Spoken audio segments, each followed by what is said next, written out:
Hello everyone, welcome to primary masters. मैं हूं गरिमा और आज हम कर रहे हैं class 5th EVS chapter number 5 seeds and seeds. ये जो चैप्टर है, नाम से ही हमें पता चल रहा है कि हम बहुत सारे सीड्स के बारे में यहाँ पर बात करने वाले हैं। सीड का मतलब होता है बीज। अलग अलग तरह के आपने बीज आज तक अपनी लाइफ में देखे भी होंगे, जैसे जो दाल वगैरह होती है, राजमा, जितने भी पल्सेस होती हैं वो आप सीड के तरीके से ले सकते हैं। उसके अलावा जैसे आप फ्रूट्स खाते हैं, फ्रूट्स में आपको बहुत सारे सीड्स नज़र आते हैं। जैसे आम होता है तो आम के अंदर जो उसका बीज होता है वो बड़ी सी गुठली होती है। उसके अलावा एप्पल के अंदर भी ब्राउन कलर के जो सीड्स होते हैं वो आपने देखे होंगे। इसी तरीके से जो वेजिटेबल्स होती हैं, वेजिटेबल्स में भी आपने सीड्स देखे होंगे। जैसे आप लेडी फिंगर देखते हैं तो लेडी फिंगर के अंदर भी बीज होते हैं। शिमला मिर्च आपने देखी होगी तो उसके अंदर भी बीज होते हैं। तो जितने भी प्लांट्स वगैरह होते हैं वो कहीं ना कहीं किसी बीज के थ्रू उगाए जाते हैं। तो बीज जो हैं हमारी लाइफ का बहुत इंपॉर्टेंट हिस्सा इसीलिए है क्योंकि उनसे ही प्लांट्स उगते हैं और प्लांट्स जो हैं वो हमारी लाइफ में बहुत इंपॉर्टेंट है। अब देखते हैं इस चैप्टर में सीड्स के बारे में क्या कहा जा रहा है। तो पेज नंबर 42 पर लिखा हुआ है, Gopal was waiting for his mausi's family to visit them. They will be coming the next day for their holidays. He was thinking about all the fun and nice food that he would have with his cousins. Just then, his mother called out, Gopal, before you sleep, remember to soak 2 small bowls, katoris of chana, yani ki grams. She was going to his bua's house and would return only in the morning. तो ऐसी situation यहाँ पर दी हुई है कि गोपाल जो है वो अपने घर पर है और वो वेट कर रहा है कि अगले ही दिन उसकी मौसी की फैमिली उसके घर पर छुट्टियों में रहने के लिए आ रही है। काफ़ी बार आपने भी देखा होगा कि जब छुट्टियाँ होती हैं तो हम भी कहीं जाकर इंजॉय करना चाहते हैं, जैसे हमारी बुआ का घर, मौसी के घर, मामा के घर, नाना के घर, इस तरीके से हम लोग भी जाते हैं या फिर काफ़ी बार हमारे घर पर भी गेस्ट्स आते हैं। तो गोपाल भी बहुत एक्साइटेड था और उसने सोचा कि कल जब मेरे कज़न्स आएंगे तो हम बहुत इन्जॉय करेंगे। तो उस टाइम पर उसकी मम्मी जो है वो बाहर जा रही थी, उसके बुआ के घर जा रही थी और वो सुबह ही लौटने वाली थी। तो उन्होंने बोला, गोपाल तुम 2 कटोरी चने यानी कि ग्राम जो हैं वो भिगो देना ताकि कल जो है वो छोले की सब्ज़ी बनाई जा सके, चने बनाए जा सकें। As he was soaking the chana, Gopal thought, how will 2 small bowls of this be enough for 8 persons? So he soaked another 2 bowls of chana. Gopal ने सोचा कि सिर्फ 2 कटोरी चना भिगोने से क्या होगा, इतना तो हम अकेले भी खा लेते हैं 2 कटोरी तो। लेकिन अगर मौसी की फैमिली भी आएंगी, मेरे कज़न्स भी आएंगे तो सिर्फ 2 कटोरी चने भिगोने से क्या फ़ायदा। तो उसने क्या किया, उसने 2 कटोरी चने और ज़्यादा भिगो दिए। When his mother returned the next morning, she saw that the chana were overflowing from the vessel. How much did you soak? Asked his mother. How did that happen? Wondered Gopal. अब आपको इस photo में यहाँ पर दिख रहा होगा कि जो गोपाल है वो ये देख के हैरान है कि उसने तो जब 4 कटोरी चने भिगोए थे तो वो इस बाउल के अंदर ही आ गए थे, लेकिन सुबह तक जब उसकी मम्मी उसके बुआ के घर से वापस आई तो ये जो चने थे ये इस बड़े से कटोरे में से बाहर फ्लो कर रहे थे, जो कि रात को ऐसी सिचुएशन नहीं थी। ये देखकर उसकी मम्मी ने पूछा कि तुमने कितने कटोरी चने भिगोए। ये देखकर गोपाल भी हैरान था कि जब मैंने भिगोए तो ये बाहर नहीं आ रहे थे, अब ये बाहर कैसे आ गए। You soaked too much. Anyway, it is good. Now I will cook half of them and leave the other half to sprout. I can send these to your aunt. The doctor has told her to eat sprouts. Mother said she tied half of the soaked chana in a wet cloth and hung them up to sprout. तो उसकी mummy ने बोला कि चलो कोई बात नहीं, जो तुमने किया उसको हम इस तरीके से भी सॉल्व कर सकते हैं सिचुएशन को, कि इसमें से आधे जो हैं ये तो मैं पका लूँगी, सब्ज़ी बना लूँगी, और बाकी के आधे जो हैं वो मैं उनके स्प्राउट्स बनाकर तुम्हारी आंट को दे दूँगी, क्योंकि जब मैं उनसे मिलने गई तो डॉक्टर ने कहा कि स्प्राउट्स इन्हें दिया करो, क्योंकि स्प्राउट्स जो होते हैं वो हर किसी को खाने चाहिए, ये हमारी बॉडी के लिए बहुत ज़्यादा अच्छे होते हैं। तो यहाँ पर हमने ये देखा कि जो चने थे वो कम से ज़्यादा कैसे हो गए, क्योंकि कोई भी पल्सेस या कोई भी ऐसी चीज़ जो हम रात को भिगोते हैं वो कुछ टाइम के बाद वो पानी एब्जॉर्ब करके थोड़ा फूल जाती हैं। दूसरी चीज़ हमने देखा कि डॉक्टर ने स्प्राउट्स जो थे वो एडवाइज़ किए खाने के, क्योंकि जो स्प्राउट्स होते हैं वो हमारी बॉडी के लिए बहुत ज़्यादा न्यूट्रिशियस होते हैं। तो आप भी ये काम अपने घर पर कर सकते हैं। आप कोई भी सीड्स ले सकते हैं, जिस तरीके से यहाँ चने की बात हुई है तो आप चने भी ले सकते हैं, या फिर जो मूंग की दाल होती है आप वो भी ले सकते हैं और उनको स्प्राउट भी कर सकते हैं। स्प्राउट होने के बाद वो कुछ इस तरीके से दिखेंगी। अब चलते हैं हम पेज नंबर 44 पे। पेज नंबर 44 पे सबसे ऊपर एक दाल जो है वो मसूर की दाल है, जो थोड़ी सी ऑरेंज कलर की होती है। वो कह रही है when you split the whole masoor you get me, masoor dal, but then you can not sprout me, can you think why. अब ये मसूर की जो दाल है ये कह रही है कि मैं जो हूँ ये पूरे जो कंप्लीट मसूर होती है गोल बिल्कुल, उसमें से उसको आधा करने के बाद मसूर की दाल यानी कि मैं बनती हूँ। ये कह रही है लेकिन अगर पूरे मसूर को आधा कर दिया जाए उसके बाद वो स्प्राउट नहीं हो सकता। जैसे आपको जो एक्टिविटी दी है सीड स्प्राउट करने की, उसमें भी आप अगर घर में से कोई ऐसी दाल लेंगे जो टूटी हुई है यानी कि आधी है, वो दाल स्प्राउट नहीं करेगी। वही दाल स्प्राउट करेगी जो बिल्कुल साबुत है, जैसे साबुत मसूर, साबुत मूंग, साबुत उड़द, इस तरीके की दाल जो हैं वो स्प्राउट करेंगी। जो चना है वो भी साबुत होगा तो ही स्प्राउट करेगा, चने की दाल स्प्राउट नहीं करेगी।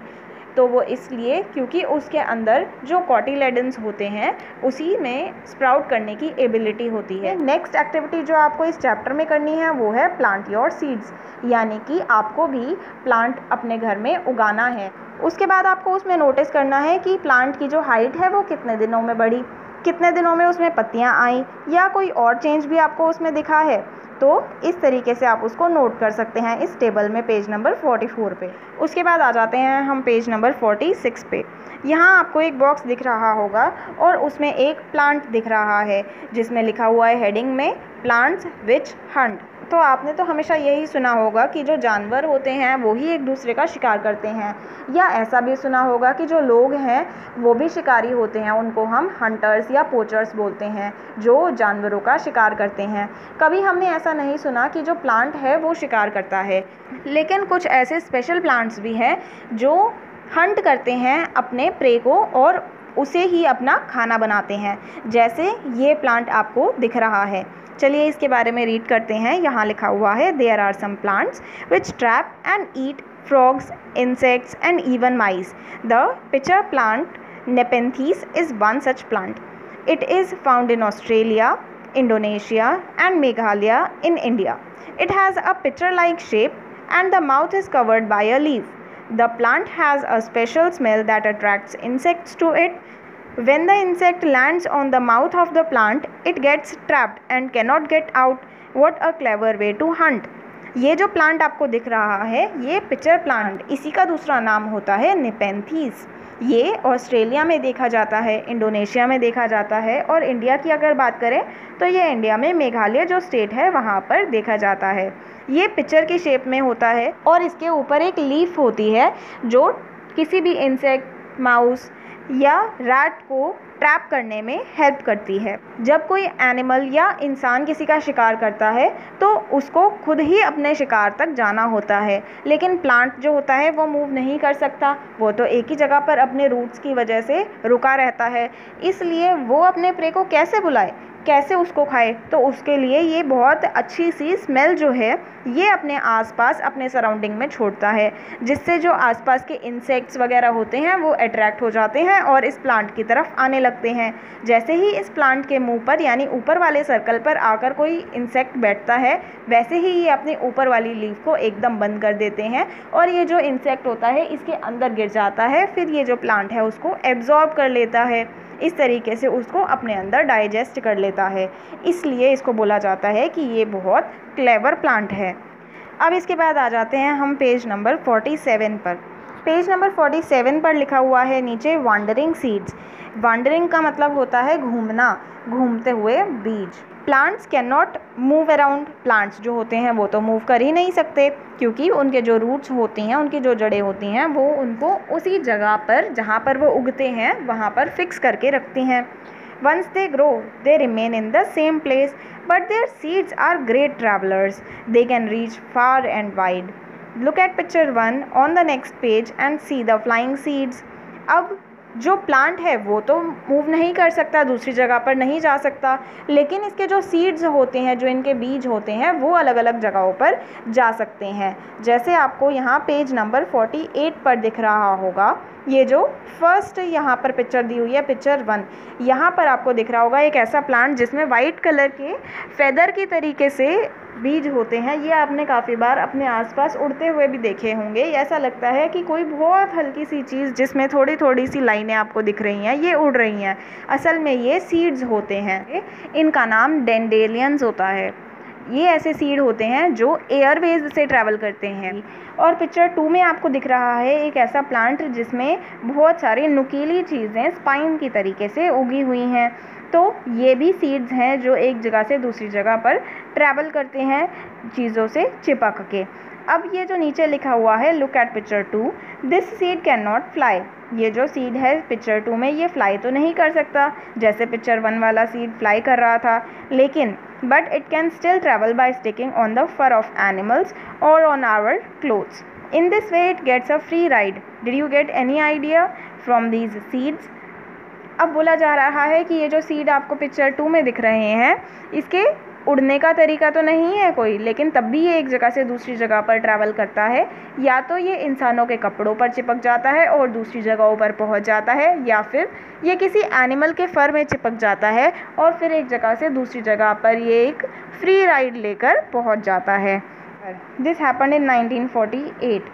One day George Mestrel came back from a walk with his dog. He was amazed to find seeds sticking all over his clothes and on his dog's fur. एक बार की बात है 1948 में जॉर्ज मेस्ट्रल एक बार अपने dog के साथ घूमकर वापस आ रहा था, लेकिन वो आकर ये देखकर हैरान था कि उसके पूरे कपड़ों पर और उसके डॉग के फर पर कोई चीज़ जो थी वो चिपकी हुई थी। वो किसी तरीके के सीड्स थे। He wondered what made them stick. उसने सोचा कि ये चिपक कैसे गए।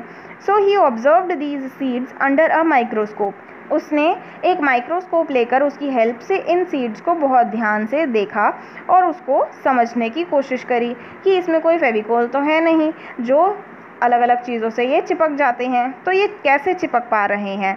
He saw that the seeds had many tiny hooks which got stuck to clothes or fur. उसने देखा कि ये जो सीड्स हैं इसके बहुत छोटे छोटे से हुक्स हैं जो अलग अलग चीज़ों पर अटक जाते हैं और उनके साथ ट्रैवल करते हैं। This gave menstrual the idea of making Velcro. इस चीज़ को देखकर जॉर्ज मेस्ट्रल को एक आइडिया आया कि वो वेलक्रो जैसी कोई चीज़ बनाएं। He made a material with similar tiny hooks that would stick. Velcro is used to stick together many things: clothes, shoes, bags, belts, and many more. What a way to take inspiration from nature. इससे idea लेकर George menstrual ने Velcro बनाया। Velcro एक ऐसी चीज़ है जो चिपकाओ और खोलो तब भी वो ख़राब नहीं होती। हम जब चाहें उसको चिपका के किसी भी चीज़ को बंद कर सकते हैं और बाद में खोल सकते हैं जब उसकी ज़रूरत हो। आज के टाइम पर वेलक्रो जो है बहुत सारी चीज़ों में यूज़ होता है, जैसे काफ़ी बार कपड़ों में यूज़ होता है, शूज़ में, बैग्स में, बेल्ट्स में। इनके अलावा भी बहुत सारी चीज़ों में वेलक्रो का इस्तेमाल किया जाता है। तो ये जो इंस्पिरेशन थी जॉर्ज मेस्ट्रल को आसपास के नेचर से मिली थी। तो हमने देखा कि जो सीड है वो किस तरीके से ट्रैवल करते हैं। वो लैंडवेज से, एयरवेज से और वाटरवेज तीनों तरीक़ों से ट्रैवल करते हैं, जैसे आप पेज नंबर 49 पर भी फ़ोटोज़ में देख सकते हैं। लैंडवेज में वो बिल्कुल इस तरीके से ट्रैवल करते हैं जैसे आपको यहाँ पर एक स्क्विरल दिख रही है। काफ़ी बार जो एनिमल्स हैं वो जानबूझ के सीड्स को एक जगह से दूसरी जगह पर ले जाते हैं, वो ज़मीन के थ्रू ऐसे जाते हैं। काफ़ी बार एनिमल्स नहीं, एनिमल की कैटेगरी में आने वाले ही ह्यूमंस यानी कि हम लोग भी सीड्स को एक जगह से दूसरी जगह पर लेकर जाते हैं। जैसे हम कभी कहीं से फ्रूट्स लेकर आते हैं या जाते हुए कहीं लेकर जाते हैं, उन्हें वहाँ पर खाते हैं और उनके सीड जो हैं वो दूसरी जगह पर फेंकते हैं। वो उस जगह से बिलोंग नहीं करते, वो हमने उस जगह पर पहुंचाए हैं। दूसरा तरीका है एयर वाला, जिसमें आपको दिख रहा होगा कि बर्ड जो है एक जगह से दूसरी जगह हवा के थ्रू उड़ते हुए वो सीड को एक जगह से दूसरी जगह पर पहुंचा देते हैं। या फिर जो डेंडेलियन हमने एग्जाम्पल पढ़ा जिसके जो सीड थे सिर्फ हवा से ही उड़ने लगते हैं, वो भी एक एग्जाम्पल है एयरवेज से सीड के ट्रैवल करने का।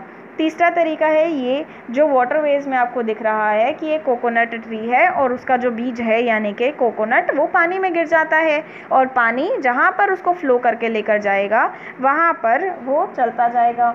इस तरीके से वाटरवेज से भी वो काफ़ी बार ट्रैवल करते हैं और काफ़ी बार इसके आसपास, पानी के आसपास जो प्लांट्स उगते हैं उनके बहुत सारे सीड्स इसी तरीके से अलग अलग जगहों पर ट्रैवल करते हैं। अब आपको इसी पेज पर नीचे दिख रहा होगा who came from where. Have you included human beings also in your list? Yes, we also carry seeds from one place to another knowingly or unknowingly. We bring the seeds of plants that we find beautiful or useful to grow them in our garden. बोला जा रहा है कि जैसे अभी हमने seed के travel करने की बात करी, तो इंसान भी जो है वो सीड्स को ट्रैवल करवाते हैं, चाहे वो इस बात के बारे में जानते हों, जैसे जानबूझकर कोई चीज़ लेकर जा रहे हैं क्योंकि उन्हें बहुत सुंदर लग रही है, या फिर नहीं जानते हो, जैसे हमने जॉर्ज मेस्ट्रल के बारे में पढ़ा, उसको नहीं पता था कि उसके कपड़ों पर सीड चिपक चुके हैं, लेकिन सीड ने उस इंसान के थ्रू ही ट्रैवल किया था। Later, the seeds of these plants spread to other places. Many years later, people may not even remember that these plants did not grow here earlier. They were brought from somewhere else. Do you know from where chilies came to our country? These were brought to India by traders coming from South America. Today we cannot think of food without chilies.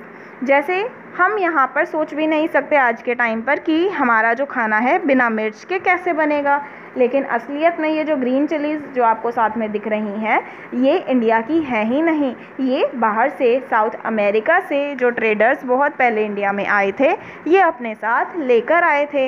ये India की चीज़ नहीं है, पर अब ये इतनी important बन गई है कि काफ़ी लोगों को ये बात नहीं पता कि green chillies actually south America की हैं। इसी तरीके से पेज नंबर 50 पर एक पोएम दी हुई है जिसमें आपको ये पता चलेगा कि कौन सी चीज़ें एक्चुअली इंडिया की हैं और कौन सी बाहर की हैं। तो चलिए इसको रीड करते हैं। पेज नंबर 50 पर लिखा हुआ है, did you know this?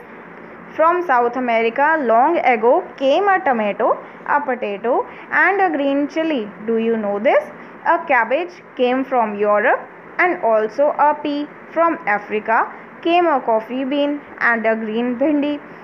They crossed the land, they crossed the sea. Did you know this? अब बोला जा रहा है कि ये जो चीज़ें हैं जैसे टमेटो, पोटैटो और ग्रीन चिलीज़ यानी कि टमाटर, आलू और हरी मिर्च, ये साउथ अमेरिका से आई हैं।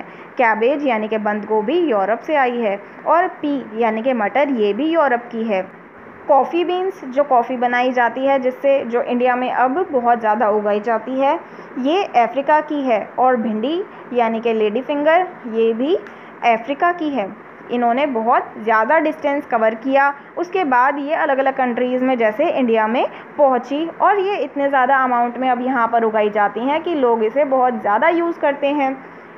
फिर लिखा हुआ है, a mango sang come in an orange smiled inside its skin, welcome to India. A banana said the methi and spinach brinjal and radish nodded its head. Did you know this? अब बोला जा रहा है कि ये जो चीज़ें हैं जैसे मैंगो, ऑरेंज, इन्होंने बाकी की चीज़ों को अपनी कंट्री में यानी कि इंडिया में वेलकम किया।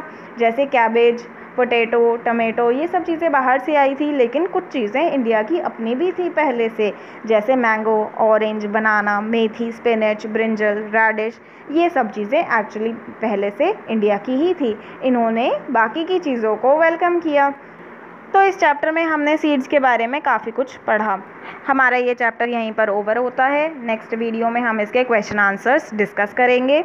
इस वीडियो को ज़रूर लाइक और सब्सक्राइब करें। Thank you.